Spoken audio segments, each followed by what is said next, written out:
Encapsulated Watermelon Acrylic Nail Art Tutorial by Hotpinkzebrapolish. Hi guys! So in today's video I'm going to be showing you how I did this encased watermelon acrylic nail art design that has no polish. So it's all done with acrylic. So you need a couple shades of green, some white, some sparkly red, and some black, and you're all set to go. It's really simple, it's very easy, and so I hope you give it a try. And also don't forget to click subscribe to see my future videos as well.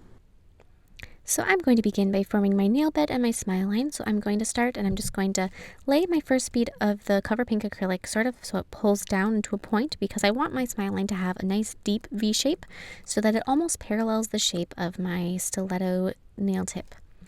And so then I'm going to add another bead near the cuticle and brush that over so I've got a nice rounded smooth shape for my nail bed.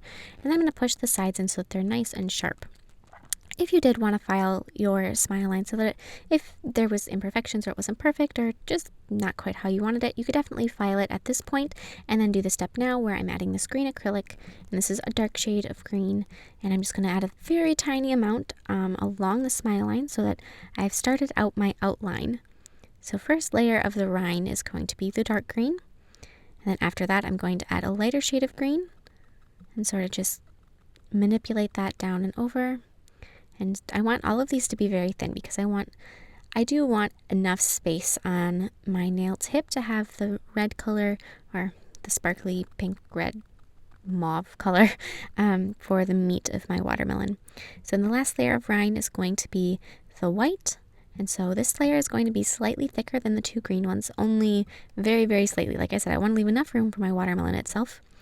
And so then I'm just going to do that, and as I'm doing this, these lines don't have to be perfect, they don't have to be straight, they don't have to be exact, they really don't. They can be a little wavy and imperfect and go over each other because you're doing something that is a natural thing that comes off a plant. It's not going to be perfect in nature, so you don't have to be perfect here either.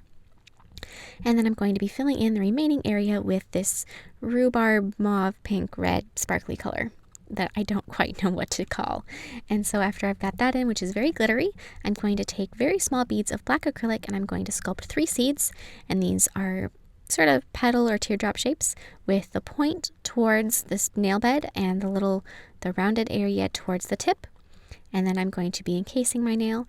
And what I like to do when I'm encasing something like this is I place the bead of clear acrylic right over the smile line, and then I tip the nail downward so that the acrylic can naturally just sort of run down the nail and find its pathway, and it's going to make it very easy to encase, because then you just have to sort of just adjust it a little bit here and there, pull it into the center, whatever you need to do to make sure it's perfect, but it almost does all of the work for you if you just gently tip it downward so it runs down.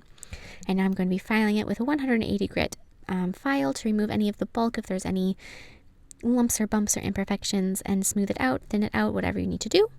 And also sharpen those edges a little bit. And then I'm going to be buffing it with a 240 grit padded buffer to remove any scratches that first rougher file may have left behind. And then I'm going to add a layer of gel sealer and cure it. And that's it. Thanks for watching. I hope you like this design. Please share any recreations with me on Facebook and Instagram. I would absolutely love to see them. And I will see you in my next video. Bye!